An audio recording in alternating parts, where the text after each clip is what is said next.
At first glance, the big cities still seem alive. The lights remain on. The buildings continue to cast their reflections on the glass of the night sky. And the constant noise of the avenues creates a false sense of movement, progress, and life. But behind this luminous appearance, something is rotting, silently. An emotional, spiritual, and human collapse seeps into the metropolises like an invisible crack in the concrete. What was once a symbol of success is now the stage for a collective emptiness. Thousands wake up early, rush, produce, consume, and yet feel like they are dying inside. Depression wears suits, anxiety drives SUVs, loneliness signs contracts, and smiles for photos that hide the exhaustion of those who live to appear well. It is invisible poverty, the kind that destroys without leaving marks on the body, only on the meaning of existence. Statistics call it social burnout. Governments call it a productivity crisis. But in reality, it's a collapse of the modern soul.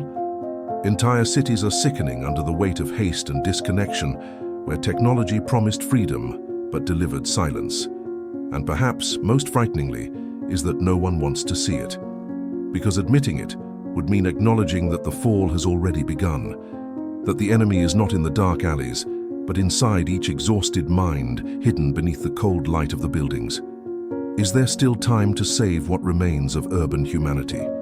Or have cities already passed the point of no return? If this question resonates with you, subscribe to the channel now and stay with us until the end.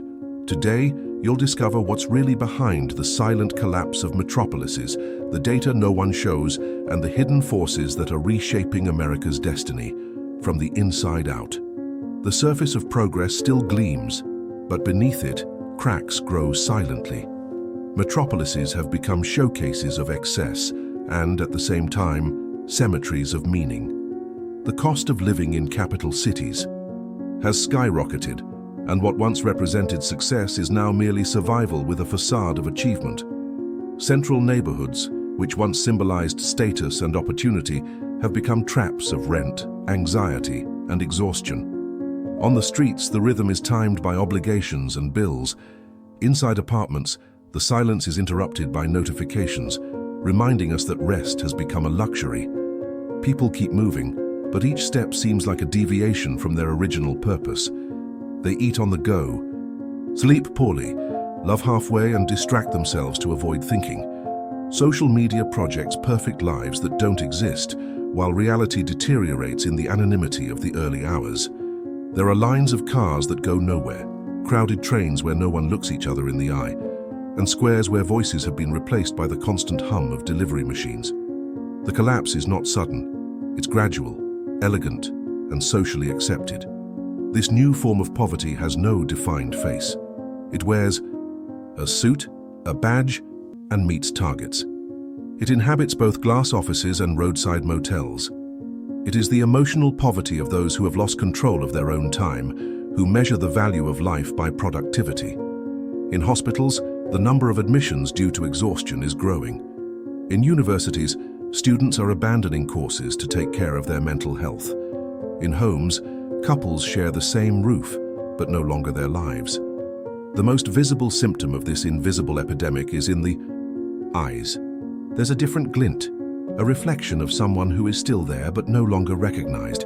It's the gaze of someone who works to sustain a system that devours them. Cities expand vertically, but people retreat from within. Architecture evolves, buildings get taller, but the soul of the streets diminishes. And with each passing day, a new kind of poverty grows, one that cannot be solved with public policies or donations, because it is born in the human heart. While the world tallies wealth and statistics, something deeper and more silent continues to be lost. What if the real crisis isn't in the numbers, but in the way we've been taught to live? Leave your opinion in the comments below. Behind the glittering facades and campaigns of economic optimism, there is a machine that moves relentlessly. Invisible poverty is not an accident of fate. It is the predictable result of a system that has transformed human beings into disposable resources. With each corporate decision, with each productivity index extolled in quarterly reports, there is an imperceptible loss, that of time, of connection, of essence. Everything has been monetized, even silence. Rest has become guilt, and inner peace, a product sold in weekend courses. Performance culture has infiltrated every space. It shapes behavior, dictates the body's rhythm, and imprisons the mind in a circular logic of effort and frustration. The modern individual works more than ever, but feels it's never enough. Of the promise of freedom. Once the engine of urban societies has been hijacked by a new tyranny, that of continuous performance. It is no longer the government that controls the citizen. It is the need to prove worth in a world that does not forgive those who slow down. Meanwhile, economic power is becoming increasingly concentrated in the hands of far-flung corporations. Multinationals decide the price of food, the cost of rent, the cost of living. Governments bow to invisible conglomerates and news. Programs sell tranquility while fear seeps into daily life. Invisible poverty is profitable. It fuels entire industries, pharmaceutical, financial, technological, all offering temporary relief from an evil they themselves help perpetuate. Cities, shaped by economic interests, were planned not for human well-being, but for the uninterrupted flow of consumption. Spaces for social interaction were replaced by parking lots. Windows lost their right to a view. People live piled up, but have never been. So alone. Urbanization promised connection, but delivered isolation. And technology, which should have liberated, learned to imprison with mathematical efficiency. This is the unseen cause, a silent project that teaches the population to call exhaustion success and to confuse noise with purpose. A machine that spins too fast to allow for reflection. But there's a question that keeps echoing, like background noise amidst the urban chaos. If the collapse was planned to keep the gears turning, who really benefits from our exhaustion? When the heart of metropolises begins to fail, the entire body of society collapses. The consequences don't emerge in a single catastrophic event, but in small daily collapses that accumulate silently until they form an abyss. Depression and suicide rates increase, medication consumption triples, and what was once called modern life becomes a race without a finish line. The economy keeps turning, but people stop. The streets, once a symbol of vitality, empty out. Cafes are full of connected people, but no one really talks.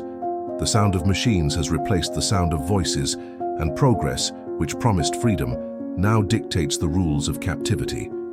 Alienation has become a global epidemic. Millions wake up every day just to sustain a system that no longer believes in them.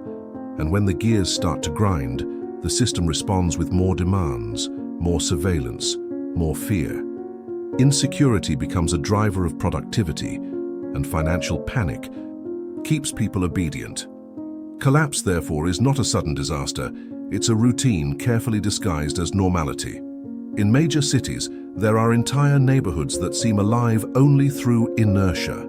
Luxury buildings with unlit windows. Cities built for a middle class that no longer exists.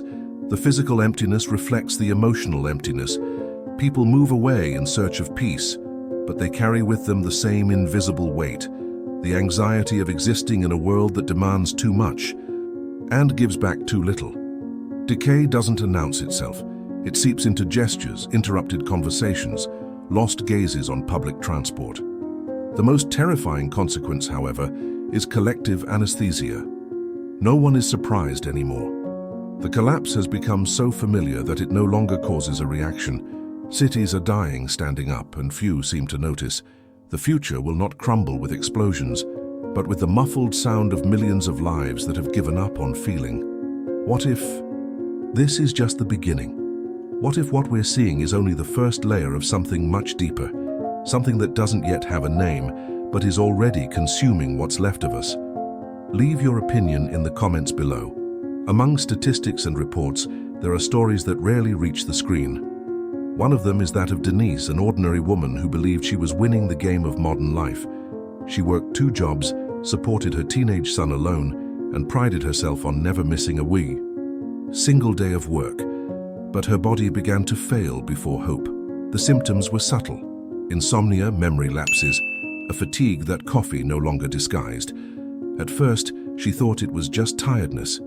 Then the tiredness turned into fainting, and the fainting became news. A woman collapsed on the subway during rush hour, amidst hundreds of people who looked and kept walking. Denise was taken to the hospital and received a diagnosis that couldn't be confirmed by tests. Total collapse. It wasn't just her body. It was her mind and purpose that had malfunctioned. In a few weeks, she lost her job, her health insurance, and her apartment. What remained was a small trailer parked in an abandoned yard where she learned to live with the bare minimum and to converse with the silence. There, for the first time, she slept without an alarm clock, and she woke up without fear. Today, Denise represents an entire generation that collapsed without fanfare. People who never went hungry, but who were consumed by a different kind of poverty, that of emotional exhaustion. They are executives, teachers, nurses, delivery drivers, all different on the outside, but united by a common feeling that life has become a meaningless burden. The human side of this collapse reveals something that statistics don't record: the pain of those who can no longer feel anything. It's the new face of poverty, one that doesn't beg for handouts, but pleads for a breath of fresh air. And perhaps Denise's story is just a mirror, because deep down there's something familiar in that tired look, in that need to keep going even without knowing why. But how far can a body go before it breaks? And what happens when an entire society crosses that line without even realizing it? The numbers, when examined closely, reveal more than statistics. They are silent autopsies of a society crumbling in slow motion. In the United States, more than 37 million people officially live below the poverty line. But this figure, repeated in reports, is only the surface. The real collapse is hidden among the numbers that no one talks about. Almost 70% of the population reports feeling that life has lost its meaning, even with employment and stability. Depression is reaching historic levels.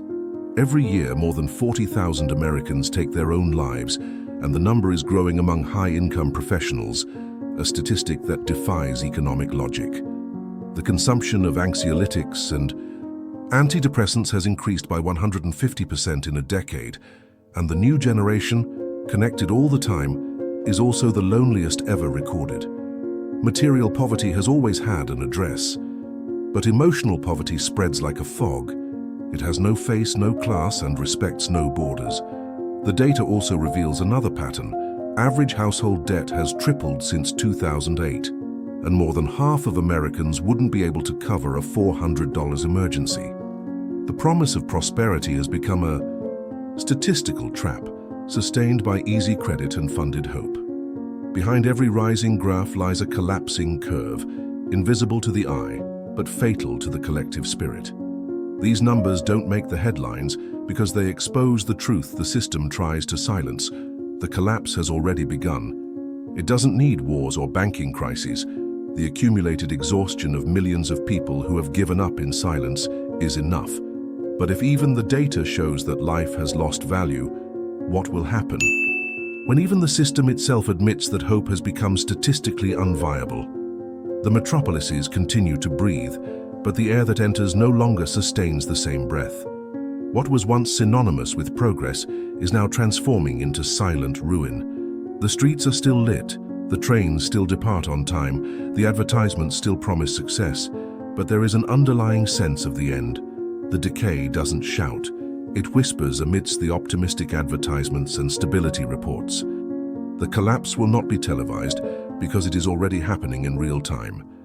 Inside each apartment where the silence is denser than the concrete, the signs are clear to those who dare to see. Cities that never slept now seem sleepless with despair. The excess of light masks the human emptiness, and the constant sound of sirens has become the metronome of routine. Fear has ceased to be the exception and has become the method. Anxiety is the fuel of the economy. Despair, the engine that sustains consumption. Invisible poverty is no longer a ghost. It is a daily presence, a hidden code in the way the modern world is organized. Meanwhile, the economic elite adapts to the new chaos, buying refuges in remote locations, erecting walls, and preparing underground shelters. But what they are trying to avoid is not financial collapse, it's human collapse, because the impending bankruptcy will not be of the banks, but of souls. The system that has transformed people into resources is about to discover the price of a scarcity of meaning. The warning has already been given. The problem is that the noise is so loud that no one can hear it. The metropolises will continue to raise their glass mirrors until one day, inevitably, they reflect absolute emptiness. And when that happens, there will be no headline, no alarm, only the muffled sound of the collapse of a civilization that believed it could live without feeling. But what if this growing silence isn't just the end, or is it the harbinger of something new? A turning point that we haven't yet been able to recognize. The collapse of a civilization rarely begins with noise. It settles in subtly, in the pauses between one goal and another, in the hours not lived, in the glances that avoid meeting. Cities remain standing, but the meaning that sustained them has been lost in the concrete labyrinth they themselves created.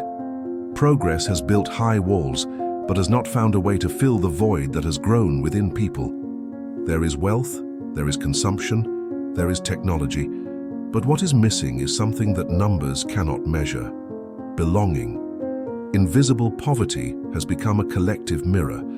Everyone sees it, but few acknowledge the reflection. It lives in the illuminated streets, in interrupted conversations, in apartments filled with silence. It is the result of a system that taught man to produce, but not to exist. That made him conquer the world, but lose himself in the process. The true collapse is not economic, it is emotional. And as long as there is no courage to face it, each city will continue to sink into its own absence of humanity. There is, however, a crack. Perhaps this collapse is also a call, an invitation to rebuild not the buildings, but what remains of the human spirit. Perhaps after the noise and the rush, silence is the only way to start again, because it is in silence that one hears what the world has forgotten to hear, the urgency of being and not just surviving. If you also feel that something is breaking apart beneath the glare of the metropolis, now is the time to stay, to observe, to think, and not to remain silent. Subscribe to the channel Discover American Geographic and help investigate the truths that the system prefers to hide. Because while everyone looks at progress, the real story, the one that defines the future, is happening in the shadows.